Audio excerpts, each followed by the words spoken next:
وبرکاتہ۔ رات کافی لمبی ہو چکی ہے، سب کی آنکھ جواب دے رہی ہے، تو میں آپ لوگوں سے پہلے خواہش پوچھوں کہ آپ لوگ سننا چاہتے ہیں 10 منٹ یا دعا کرو؟ کون کون نہیں سننا چاہتے ہیں؟ ہاتھ اٹھائیے تو یہاں سے بتائیے سننا چاہتے ہیں۔ یہ بات ہے، تو وہی کہتے ہیں سنا دیجئے۔ یہ مولوی صاحب تھے، آئے تقریر کرنے کے لیے کہا نحمدہ و نصلی علی رسول الکریم اما بعد، کہ آپ لوگ سمجھ گئے؟ سب آدمی کہا ہاں سمجھ گئے۔ کہ ٹھیک ہے، جب سمجھ گئے تب تقریر کیا کریں، ہم چلتے ہیں۔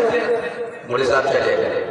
پھر دوسرے دن یہ لوگ پلان بنایا کہ ہم لوگ آدھا آدمی کہیں سمجھ آئے گے، آدھا آدمی کہیں نہیں سمجھے۔ پھر آگے کہ نحمدہ و نصلی علی رسول الکریم اما بعد، کہا سمجھ گئے؟ آدھا آدمی کہا کہ سمجھے، آدھا آدمی کہا کہ نہیں سمجھے۔ کہا جو سمجھے وہ لوگ ہاتھ اٹھاؤ، تو وہ لوگ ہاتھ اٹھایا۔ کہا جو لوگ نہیں سمجھائے ان لوگوں کو سمجھا دینا، ہم چلتے ہیں۔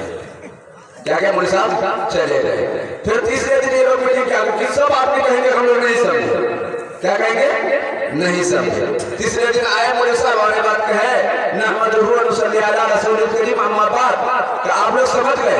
سب آدمی ہاتھ اٹھا کہا کہ ہم لوگ نہیں سمجھے۔ کہتے ہو اتنی چھوٹی بات نہیں سمجھ سکتے ہو تو لمبی تقریر کیا سمجھو گے؟ جلتے ہیں ہم نے سنائے۔ تو اسی لیے کہا کہ مولوی صاحب سے کوئی نہیں سمجھ سکتا ہے، سکیے گا؟ جب نہیں سکیے گا ہم کو جب تک رہنا ہوگا تب تک رہیے، سنیں نہیں جائیے گا۔ میری تقریر کے درمیان سے جو اٹھ کے جائیے گا پھر رات میں خواب دیکھیے گا، بولے گا مولوی صاحب ہر دن خواب دیکھتے ہی ہے۔ کہا ہر دن خواب دیکھتے ہیں، کچھ پڑھ کے سوتے ہی نہیں، خواب نہیں دیکھیے گا، کیا دیکھیے گا؟ قرآن سے اور حدیث سے کوئی تعلق نہیں ہے کہ ہم سونے کو وقت کیا پڑھ کے سوئے اور کیا پڑھتے پڑھتے ہمیں نیند آ جائے، یہ سب ہم لوگ نہیں جانتے، خود نہیں جانتے ہیں اور بچوں کو بھی جاننا نہیں چاہتے ہیں۔ تو چلیے تھوڑی دیر کے لیے میں آپ حضرات کے سامنے رہوں گا، انشاءاللہ ادھر سے آ رہی ہے کہ دعا کر دیجیے، دعا کر دوں گا انشاءاللہ۔ نحمدہ و نصلی علی رسول الکریم اما بعد، فاعوذ باللہ من الشیطان الرجیم، بسم اللہ الرحمن الرحیم۔ قال اللہ تبارک و تعالی فی کتابہ العزیز، فاعوذ باللہ من الشیطان الرجیم، بسم اللہ الرحمن الرحیم۔ ولا تهنوا ولا تحزنوا وانتم الاعلون ان كنتم مؤمنین۔ وقال النبي صلى الله عليه وسلم في الحديث لا يؤمن أحدكم حتى أكون أحب إليه من والده وولده والناس أجمعين۔ میرے معزز سامعین کرام، مغرب کے بعد سے اب تک دھواں تھا، مغرب سے لے کر عشاء تک تھوڑا نارمل تھا، لیکن عشاء کے بعد سے جتنے بھی مقرر آئے سب کا خون بہت گرم تھا، کسی کے پاس بریک نہیں، بغیر بریک کے مولوی صاحب تھے جتنے بھی، تب عشاء سے لے کر اب تک بیان کیے۔ شاید میرا بھی بریک فیل ہو جائے، اس لیے تھوڑی دیر کے لیے بھی بولوں گا۔ اسی لیے دوستو ابھی آپ حضرات کے سامنے قرآن مقدس کی ایک آیت کی تلاوت کی ہے۔ اللہ رب العزت قرآن مقدس میں ارشاد فرماتے ہیں کہ تم غمگین مت ہو، تم رنجیدہ مت ہو، تم خاطر ملال مت ہو، زمین کی بادشاہت تمہیں ملے گی، حکومت تمہیں ملے گی، کامیابی تمہیں ملے گی، سربلندی تمہیں ملے گی، عزت و شرافت تمہیں ملے گی۔ شرط لگا دیا ہے، کیا شرط لگایا ہے؟ ان کنتم مؤمنین، شرط یہ ہے کہ تمہارے اندر ایمان کی حلاوت ہو، ایمان کی چاشنی ہو، ایمان کے بول بولتے ہو، ایمان کے تقاضے پر چلتے ہو، ایمان تمہارا اوڑھنا ہو، ایمان تمہارا بچھونا ہو، ایمان تمہارا بیٹھنا ہو، ایمان تمہارا اٹھنا ہو، ایمان تمہارا رفتار ہو، ایمان تمہارا گفتار ہو، ایمان کے ہر تقاضوں پر تم عمل کرتے ہو تو دنیا کی شہنشاہ تم بن سکتے ہو، دنیا کی بادشاہت تمہیں مل سکتی ہے، سربلندی تمہیں مل سکتی ہے، غیر تمہاری طرف نظر اٹھا کر کے نہیں دے سکتا ہے۔ اللہ نے غیروں کے لیے زمین کی خلافت نہیں بنائی ہے، بلکہ مسلمانوں کے لیے بنایا ہے، ایمان والوں کے لیے بنایا ہے۔ لیکن آج جو ہمارے اندر خلافت نہیں ہے، ہم کیا ہے ذلیل و خوار ہو رہے ہیں، رسوا ہو رہے ہیں۔ ہمیں زمین کی حکومت چاہیے تھی، ہم خلیفہ بنتے، ہم زمین پر ہمیں عزت ملتی، شرافت ملتی، بلندی ملتی، لیکن وہ سب چیزیں ہمارے اندر آج نہیں ہے۔ کیوں نہیں ہے؟ کیا وجہ ہے؟ اسی وجہ کی طرف آپ کو لے جاتے ہوئے میں آپ سے تھوڑی دیر بات کروں گا۔ इंशाअल्लाह उसके बाद दुआ कर दूंगा। ये है कि आज हमारे अंदर कभी किस चीज की है इज्जत जब मिलती है जब हमारा अमल कुरान पे हो, इज्जत जब मिलती है जब हम अल्लाह के अहकाम पे हो, इज्जत जब मिलती है जब हम नबी के पैगाम पर हो। हमसे कुरान भी छूटता जा रहा है, अल्लाह के अहकाम भी छूटता जा रहा है, नबी का पैगाम भी छूटता जा रहा है। हम नबी के पैगाम पर अमल पैरा नहीं है, अल्लाह के अहकाम पर अमल पैरा नहीं है, कुरान पर अमल पैरा नहीं है, तो फिर अल्लाह की मदद कैसे होगी, अल्लाह की नुसरत कैसे होगी, अल्लाह हमारे तरफ नजर रहमत से कैसे देखेगा, अल्लाह हमारे तरफ मदद और नुसरत कैसे फरमाएगा। आज हमारे अंदर ये कमी है कि हम कुरान को छोड़कर जिंदगी गुजार रहे हैं, अल्लाह के अहकाम को तोड़कर जिंदगी गुजार रहे हैं, नबी के पैगाम को तोड़कर जिंदगी गुजार रहे हैं। तो हमारे अंदर इनकलाब आना चाहिए, हमारे अंदर तब्दीली आनी चाहिए।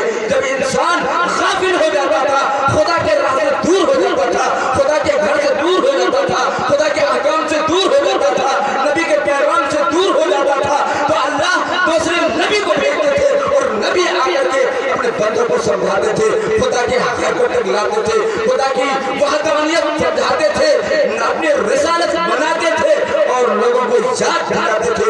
उस याद दिलाने के लिए अल्लाह रब्बुल इज्जत ने एक नहीं, दो नहीं, 100 नहीं, 1000 नहीं, बल्कि 1,24,000 अंबिया अलैहिस्सलाम को तस्लीम को भेजा ताकि लोगों का ईमान ताज़ा रहे, ईमान मजबूत रहे, ईमान का शोला ज़वाल बनकर के उभरता रहे, ईमान के खून में गर्मी हो और ईमान हरारत भरे ईमान हो। आज जैसा ईमान नहीं, इसीलिए अल्लाह रब्बुल इज्जत ने कुरान मुक़द्दस में इरशाद फरमाया, क्या कहा, या अय्युहल्लज़ीना आमनू या आमिनू कमा आमनन नास, ऐसा ईमान लाओ जैसा कि सहाबा किराम ने लाया था, जिसको समुंदर ने रास्ता दे दिया, जंगल में खेमा लगाने के लिए दे दिया, जिस मैदान में गया कामयाब हुआ। अरे 313 हजारों पर गालिब आया और आकर हर मैदान को फतह किया। वो कौन सी चीज थी? कोई हथियार नहीं था, कोई एटम बम नहीं था, कोई तोप नहीं था, वो क्या था? वो ईमानी ताकत थी, वो ईमानी जोश था, वो ईमानी शरफ था। आज हमारे अंदर उसी चीज की कमी है जिसकी वजह से हम कादर बुरी की तरफ कतरे जा रहे हैं। हमारी इज्जत नहीं है, हमारा मकाम नहीं है, हमारी शराफत नहीं मिल रही है, हमें बुलंदी नहीं मिल रही है, कोई मकाम और ओहदा नहीं मिल रहा है। हर डिपार्ट से हमें बायकॉट किया जा रहा है, किसी डिपार्ट में मेरा हक नहीं दिया जा रहा है, इसलिए कि हमने अपने अल्लाह को छोड़ा है। अल्लाह की ताकत के सामने तमाम की ताकत हेज है, तमाम की ताकत हेज है। पहले शर्त यह है कि तुम अल्लाह को मना लो। इसीलिए फरमाया, तुम गमगीन मत हो, तुम रंजीदा मत हो, तुम खातिरे मलाल मत हो। तुम क्यों डर रहे हो कि आज मुसलमानों पर जुल्म किया जा रहा है, मुसलमानों को सताया जा रहा है, मुसलमानों को हिंदुस्तान से निकालने की कोशिशें हो रही है, मुसलमान को तबाह बर्बाद करने की कोशिशें हो रही है, मुसलमानों के मसाजिद को ढाए जा रहे हैं, मुसलमानों के मदरसों पर हमले किए जा रहे हैं, मुसलमान के नन्हे मुन्ने बच्चों को कत्ल किया जा रहा है, मुसलमान माँ बहनों की इस्मत रेज़ी की जा रही है। तो तुम गमगीन मत हो, तुम रंजीदा मत हो। शर्त यह है कि तुम ईमान कामिल की दौलत से माला माल हो जाओ। ईमान कामिल तो तुम्हारे अंदर आ जाए, ईमान कामिल हो जाएगा, खौफ खुदा पैदा हो जाएगा। मस्जिद में चंदा देना ये आपके लिए मुश्किल नहीं होगा, दीन के लिए खड़ा होना आपके लिए मुश्किल नहीं होगा, कुरान पर अमल करना आपके लिए मुश्किल नहीं होगा। जब आपके अंदर ईमान होगा, जब खौफ खुदा होगा, तो आप हर चीज को आसानी से कर लीजिएगा, करने में तकलीफ नहीं होगी। अगर अल्लाह के कुरान से मोहब्बत हो जाए, अल्लाह के दीन से मोहब्बत हो जाए, अल्लाह के घर से मोहब्बत हो जाए, जिसको जिस चीज से मोहब्बत हो जाए उस चीज पर उसके लिए मर मिटना, अपनी जान को कुर्बान कर देना आसान हो जाता है, कोई तकलीफ नहीं होती, कोई परेशानी नहीं होती। इसीलिए मैं आप हजरात से कहता हूँ कि आज हमें भी कुरान को मजबूती से पकड़ने की जरूरत है, कुरान को मजबूती से पकड़ने की जरूरत है। कुरान पढ़ने वालों को धुतकारे ना, कुरान पर कोई शार करने वालों को धुतकारे ना, कुरान पर अमल करने वालों को फटकारे ना। कहीं ऐसा ना हो कि हम सफे हस्ती से मिटा दिया जाए, हमारा दास्तां तक भी ना हो दास्तानों में ये साजिश और प्लान हो रहा है, एजेंडे में शामिल कर दिया गया है कि हिंदुस्तान के मुसलमानों को हिंदुस्तान से बाहर निकालना, बाहर निकाल निकालने के लिए सबसे पहले उसके ईमानी ताकत को छीनना है। ईमानी ताकत क्या है कि आज मुसलमान झुकने के लिए तैयार नहीं है। जिस मुसलमानों के दिलों में ईमानी ताकत है, ईमानी हमीयत है, ईमानी जोश है, उसके आगे नहीं झुकता है, न झुकेगा। जैसा कि आपने देखा पार्लियामेंट के अंदर कानून को फाड़ करके हाथों में दे दिया है। किसी का जिगर है, किसी मुसलमानों का ये ताकत कि पार्लियामेंट में जाकर के कानून को फाड़ दे। तो ये कौन सी ताकत थी? ये ईमानी ताकत थी, ये कुरानी ताकत थी, ये इस्लामी ताकत थी, जिस ताकत को इस काम पर लाकर के उभारा था। और हमें भी उभारेगा, हम भी कर सकते हैं। हमारे खिलाफ कानून बनेगा, हम मानने के लिए तैयार नहीं होंगे, करने के लिए तैयार नहीं होंगे। उसके लिए शर्त है कि हम इत्तेहाद कर रहे, इत्तेफाक कर रहे। मैंने उसमें भी कहा था कि एक सिख ने कहा था, इतने मुसलमान होने के बावजूद मुसलमानों के मस्जिदों को ढा दिया जाता है, मुसलमान खामोश बैठ करके रहता है, मुसलमान हाथों में हाथ धरे बैठ के रहता है। अगर मेरे एक गुरुद्वार की ईंट को हिला दे तो मैं पार्लियामेंट की दीवार को हिला दूंगा। कहां से उसके अंदर ये ताकत है? इत्तेफाक और इत्तेहाद की ताकत है, उनसे मोहब्बत की ताकत है, उखुवत और भाईचारे की ताकत है। मुसलमानों के अंदर उखुवत नहीं रही, भाईचारे नहीं रही, इत्तेफाक और इत्तेहाद नहीं रहा, जिसकी वजह से हम कायदे मूली की तरह कतरे जा रहे हैं। एक मुसलमान करता है, दूसरे हंसता है, एक मुसलमान करता है, दूसरे खुश होता है। अरे कटा तो वो कटा वो जोड़े नहीं। अल्लाह रब्बुल इज्जत ने कुरान में फरमाया इन्नल मुमिनूना इख्वा, तमाम के तमाम मुसलमान भाई भाई है। आज हमें वो डर नहीं कि हमारा भाई काटा जा रहा है। क्यों काटा जा रहा है? आज से 10 साल पीछे जाइए और बैकग्राउंड में देखिए कि कुरान की तिलावत करने वाले आपके मस्जिद के कोने में मिलते थे। एक दो बूढ़े तो जरूर कुरान की तिलावत करते थे, चाहे जुमा के दिन हो, सूरह कहफ तो भी तिलावत करते थे। लेकिन आज कोई ऐसा नहीं मिलेगा, न कोई हाफिज मिलेगा, न कोई मौलवी मिलेगा, न कोई मुफ्ती मिलेगा कि वो कुरान की तिलावत करता हो। तो क्या कुरान बद्दुआ नहीं करेगा? क्या कुरान बद्दुआ नहीं देगा? कुरान का हक जाय कर रहे हैं।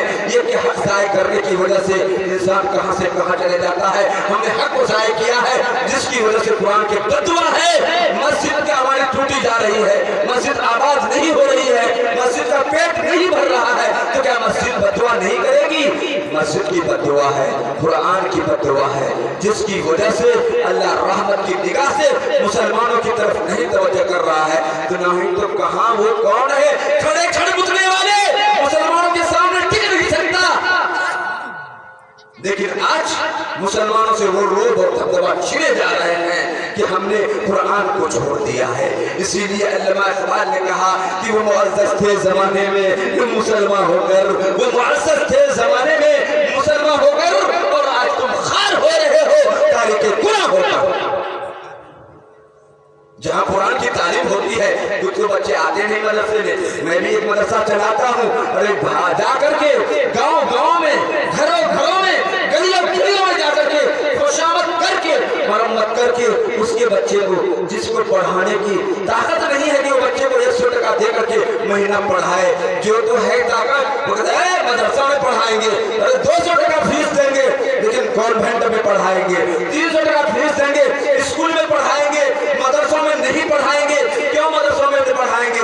इसीलिए कि मदरसा में जब पढ़ लेगा, एक हाफिज कुरान होगा तो क्या करेगा? जाके मस्जिद में झाड़ू लगाएगा, या मौलवी हो जाएगा तो क्या करेगा? मदरसों में जाकर के 5,000 7,000 में अपने क्या करेगा?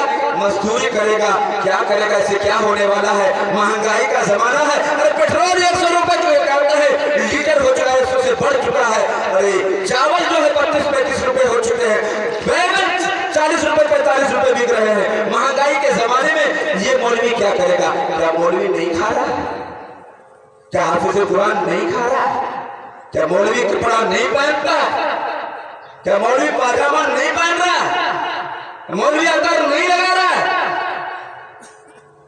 खाम खयाली को निकालिए। अल्लाह कम कमाई में बरकत देते हैं बेचारे। दीन की खिदमत कर रहे हैं, कुरान की खिदमत कर रहे हैं, उनको मोहब्बत की निगाह से देखिए। अल्लाह तुम्हारे दिलों में भी मोहब्बत डाल देगा। अगर नफरत और हिकारत की निगाह से देखिएगा उलमाए किराम को, मदरसों के बच्चों को, तो अल्लाह तौफीक छीन लेगा कि आपके बच्चे जाकर मदरसे में पढ़े, हाफिज कुरान पढ़े। अरे कल कहाँ जाइएगा, जब मर जाइएगा कोई हाफिज कुरान नहीं बनेगा, कोई आलिम दीन नहीं बनेगा, तो आपके जनाजे की नमाज कौन पढ़ाएगा, आपकी निकाह कौन पढ़ाएगा? जब आपके घर में बच्चा पैदा होगा तो अजान कौन देगा? सोचते हैं जरा, बहुत बड़े बहुत बात करके चले गए। जरा इस बात को सोने के पानी से लिख लीजिए, कल आपकी जनाजे पढ़ाने वाले नहीं होंगे।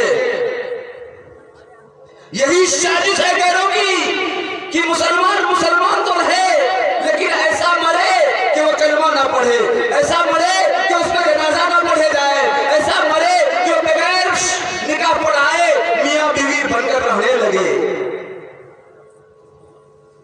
बगैर निकाह पढ़ाए मियां बीवी बनकर रहने लगे, बगैर अजान का उसका बच्चा बड़ा हो जाए। बहुत लोग ऐसे हैं, बच्चे हॉस्पिटल में पैदाइश होते हैं लेकिन बच्चों के कान में अजान नहीं देते। आज सुन लीजिए कान खोलकर, जिस बच्चे का अल्लाह के नबी ने फरमाया कि पहली आवाज जो उसके कान में पहुंचे वो अल्लाह की आवाज पहुंचे। जब पहली आवाज उस बच्चे के कान में अल्लाह की आवाज पहुंचेगी, अल्लाह की बड़ाई पहुंचेगी, तो उस बच्चे के अंदर बुजुर्गी पैदा होगी, दीनदारी पैदा होगी, कुरान पढ़ने का सबक पैदा होगा, अच्छे अखलाक होंगे, अच्छे किरदार होंगे, जिसकी वजह से उसके कान में पहली आवाज अल्लाह की आवाज पहुंचाई जाती है। आपने कभी बच्चों को हॉस्पिटल में पैदा हुआ अजान नहीं दिया, अजान देने का तरीका मालूम नहीं कि हम अजान कैसे दें, हम मुसलमान हो गए। अरे मुसलमान है आकर के मोदी पूछ लिया कि तुम मुसलमान हो तो बोलो जब बच्चा पैदा होता अजान कैसे दोगे? मोदी हमसे ज्यादा जानता है, कैसे अजान दोगे? तो क्या कहिए, घर के आगे में खड़ा होकर के कौन में देकर के अजान देंगे? पहले ऐसे देता था, जब हम छोटे थे किसी के घर में लड़का पैदा होता था अजान देता था, लड़की पैदा होता अजान नहीं देता था, लड़का ने अजान देता था। लड़का में भी अजान देना है, लड़की में भी देना है। कैसे देना है? कान में उंगली ठोस करके नहीं देना है, बच्चों को गोद में लेना है, उसके दाएं कान में अजान देना है, बाएं कान में इकामत करना है। अजान इकामत वही हो जाएगी, नमाज कब होगी? जब वो मरेगा।